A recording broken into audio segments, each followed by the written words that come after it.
For one person, there are thousands of good people, and we have to focus on the good and not the evil can't win.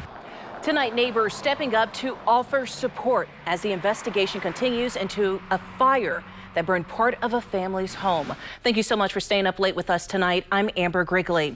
Investigators say the fire, which started in the home of a Connersville City Council member, is, quote, suspicious in nature. On top of that, the family says a racial slur was spray painted on their back porch. WRTV's Nikki Dementri joins us from Fayette County. The neighbor right here next to the Williams home said everything happened shortly after 3 o'clock in the morning. That's when she called 911, looked outside, and the house was up in flames. I called Emma immediately, hysterically screaming her name. I said, Emma, your house is on fire. 48 hours after that call, the 2300 block of North Grand Avenue in Connersville is quiet.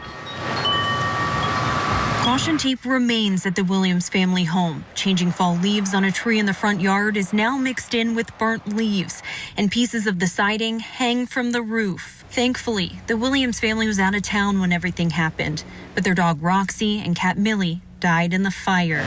This house can be fixed, but the mind of a person who's mentally ill is hard to fix. The community is still processing what happened early Friday morning. The whole neighborhood, all of our neighbors, we all congregated right here and just watched in disbelief. Not only processing the fire, but after it was learned a racial slur was spray painted on the back porch of the Williams family home. I've dealt with stuff like this my whole life, and this is kind of just overboard.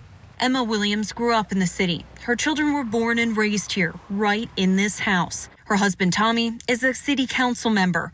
The handprints of the now 16-year-old twins remain etched in the sidewalk, feet away from a now boarded up front door.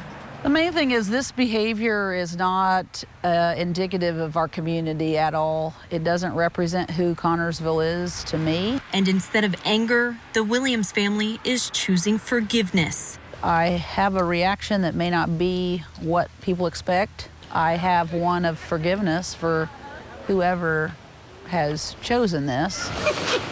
I can't choose anger because it's not productive. It doesn't help anything.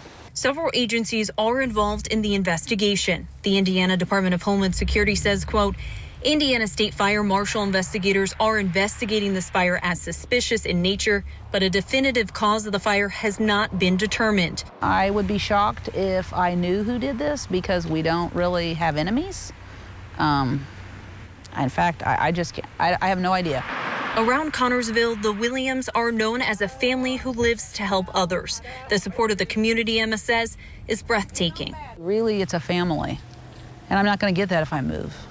So, not moving. A GoFundMe started by Emma's sister already raised nearly $30,000. All proceeds, the Williams family say, will go towards restoration cost. Obviously, pray for us and pray for the people that did this, because I think they need more help than us. The family tells us it'll be several months until they're allowed back into the house. They also tell us that the investigation with the FBI continues this week. In Connersville, Nikki Dementri, WRTV. The FBI responded to our request for comment tonight, but would only say it is aware of the incident and will be tracking developments. We've also reached out to the Connersville police and fire departments for more information. And of course, we will continue to look into this and update you on air and online at WRTV.com.